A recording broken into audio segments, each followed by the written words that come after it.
Attorneys want the judge in his sexual assault retrial removed because the judge's wife is a social worker who coordinates the sexual trauma treatment program. Bill Cosby is facing 3 counts of aggravated indecent assault and has pleaded not guilty. His first trial ended in a hung jury. HLN legal analyst and criminal defense attorney Joey Jackson is here, for prosecutor Wendy Murphy also joining us on the story. So wait, Joey, let me just wrap my head around this here. So the judge so far has said 5 other women, 5 other accusers can testify. He has also delayed a request from the defense, or he has denied rather a request to delay the trial for 90 days. And now, coincidentally, they're saying, oh, actually, wait, you know what? The judge's wife deals with victims of sexual trauma, so his judgment totally colored. It's no good. We need him out. That's what we're going with? That's a great summary, I would say, Miss Erica, regarding what's happening here. I think from the defense's perspective, they're a little concerned. The first concern is that he's changing the law of the case in as much as he's allowing, these 5 other accusers to testify. Didn't happen the first time, which is problematic. In addition to that, I think that clearly presents a prejudice and would lead to Mr. Cosby's supposed conviction. And now we find out here. What's most troubling, though, is that I'm finding out because of this motion. I would think that a judge has an obligation to disclose this information and then let people do what they will with it.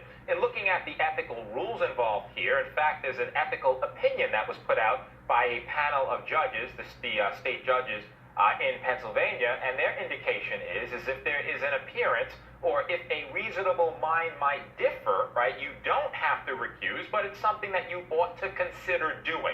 In my view, Erica, I think justice in the justice system is not only about the reality. We know women are independent thinkers. I will not presume to tell you, any one of you, that I speak for my wife or, that I purport to tell her what to do ever, all right? But what I'm telling you is that certainly there's discussion about this, and in the event that reasonable minds might differ as to whether he may be biased, I think he ought to and needs to step aside. I want to follow up there. So you're saying that you're confident that women are independent thinkers. Do you not think he's able to be an independent thinker? Well, no. What I'm saying to you is that, what I'm saying about that, Eric, is that his wife certainly is independent. Because she does what she does is not necessarily float to him. I get that. What I'm saying is that you have that issue, and then you have the issue of her donating money to a group who's going to be protesting there, which is a marital asset. As a result of that, he's an independent thinker, she's an independent thinker, but it presents the appearance of having the discussion and having your wife perhaps exert pressure on the rulings you're making. I don't like the optics of it, I don't like the appearance of it, and as a result of that, I think he should step aside.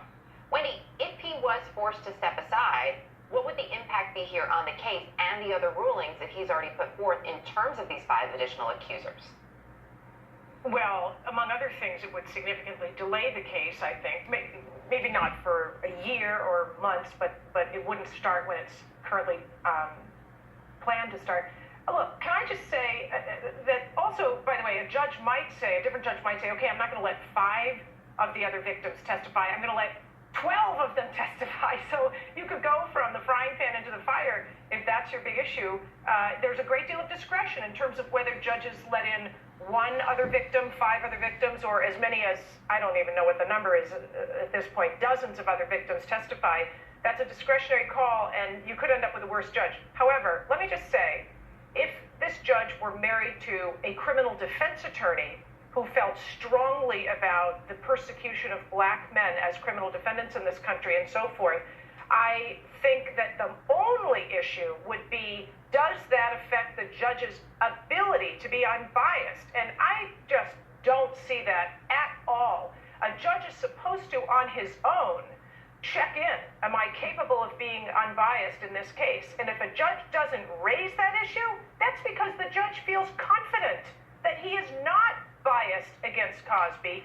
That deserves a great deal of deference. I think this is going to, look, the judge is already indicating that he's prepared to proceed. Cosby's team is obviously getting desperate. Now, on top of that, you insult the judge by suggesting that he's controlled by his wife and he can't think straight unless her There's no suggestion that he's controlled by his wife. Insulting. It's not a suggestion there. No one's controlled by anyone. The reality is, what does it appear to be to the public? We want a system that evaluates every case. It does not appear to be a problem. Why didn't the judge disclose this? Why does it take attorneys to put it on record? A judge should come forward and say, by the way, this is relevant information.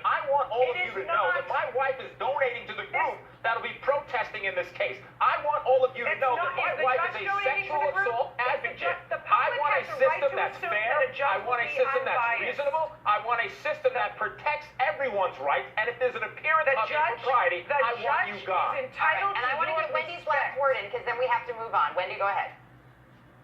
The judge is entitled to our respect, including yours, Joey. The judge Does knows the defendant, best. is the defendant entitled to any respect? Unbiased.